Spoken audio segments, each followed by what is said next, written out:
الحمدللہ وکفا وسلام علی عبادہ الذین اصطفیٰ اما بعد بسم اللہ الرحمن الرحیم۔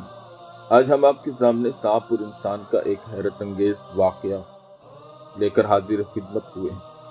علامہ ابو نعیم کی حلیۃ الاولیاء میں سفیان بن عیینہ کے ترجمہ میں یحییٰ بن عبد الحمید سے مروی ہے۔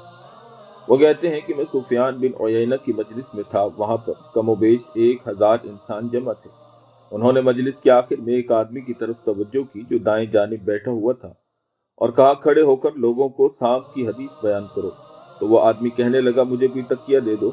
تو ہم نے اس کو تکیہ دے دیا تو اس نے اپنی آنکھوں سے اپنے پپوٹوں کو اٹھایا، پھر کہا غور سے سنو اور یاد رکھو، مجھے میرے باپ نے اپنے دادا سے بیان کیا ہے کہ ایک شخص ابن الحمید کے نام سے مشہور تھا جو بہت پرہیزگار تھا، دن کو روزے رکھتا اور رات کو قیام کرتا۔ وہ شکار کا شوقین تھا۔ ایک دن وہ شکار کے لیے نکلا، وہ جا رہا تھا کہ اس کے سامنے ایک سانپ آ گیا۔ کہنے لگا اے محمد بن حمید، تم مجھے پناہ دو، اللہ تجھے پناہ دے گا۔ تو ابن حمیر نے اس سے کہا تمہیں کس سے پناہ دوں؟ سانپ نے کہا میرے دشمن سے جس نے مجھ پر ظلم کیا ہے۔ اس نے پوچھا تیرا دشمن کہاں ہے؟ وہ کہنے لگا میرے پیچھے ہے۔ راوی کہتا ہے کہ میں نے اس کے لیے اپنی چادر کو کھول دیا اور اس سے کہا کہ اس میں داخل ہو جا۔ وہ کہنے لگا میرا دشمن مجھے دیکھ رہا ہے۔ تو میں نے اس کے لیے اپنا کمبل بچھا دیا اور اس سے کہا کہ میرے کمبل اور میرے پیٹ کے درمیان میں داخل ہو جا۔ وہ کہنے لگا مجھے میرا دشمن دیکھ رہا ہے۔ تو میں نے اس سے کہا کہ پھر میں کیا کروں؟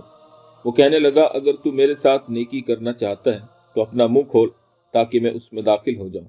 محمد نے کہا کہ مجھے ڈر ہے کہ تو مجھے قتل نہ کر دے۔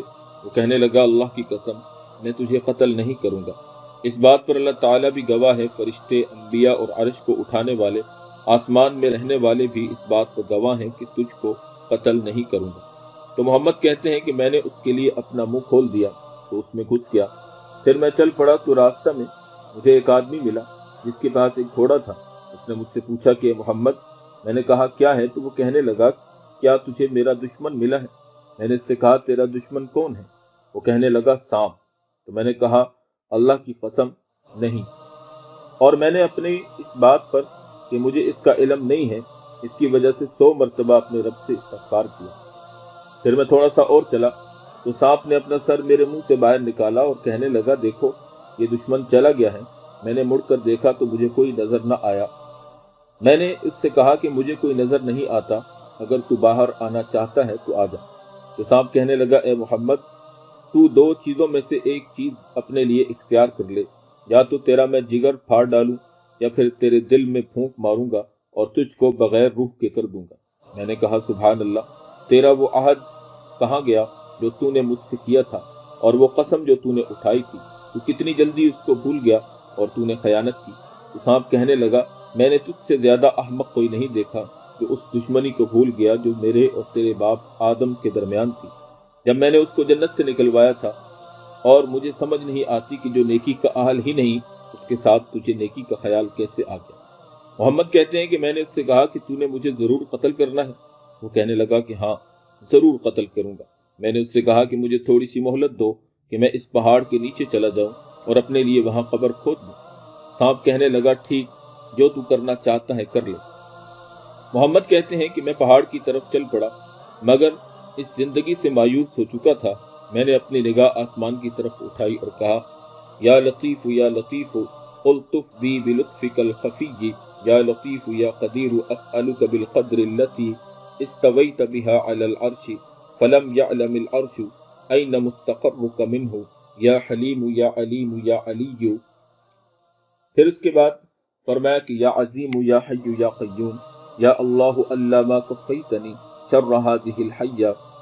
پھر میں چل پڑا تو مجھے راستے میں ایک کھلے چہرے والا، عمدہ خوشبو والا اور صاف کپڑوں والا ایک آدمی ملا۔ وہ کہنے لگا سلام علیک۔ تو میں نے بھی کہا کہ وعلیک السلام یا اخی۔ تو وہ کہنے لگا کیا وجہ ہے کہ آپ کا رنگ بدلا ہوا ہے اور طبیعت مضطرب ہے؟ تو میں نے کہا کہ یہ ایک دشمن کی وجہ سے ہے کہ جس نے مجھ پر ظلم کیا ہے۔ تو اس نے کہا کہ تیرا دشمن کہاں ہے؟ میں نے کہا میرے پیٹ میں ہے۔ اس نے کہا اپنا منہ کھولو۔ پھر اس نے منہ کو کھول کر اس میں سب زیتون کے پتوں کی طرح کوئی چیز رکھی، پھر کہا اس کو چبا کر نگل لو۔ تو میں نے اس کو چبا کر نگل لیا۔ ابھی تھوڑی دیر گزری تھی کہ میرے پیٹ میں مروڑ پڑنے لگے اور سانپ میرے پیٹ میں گھومنے لگا۔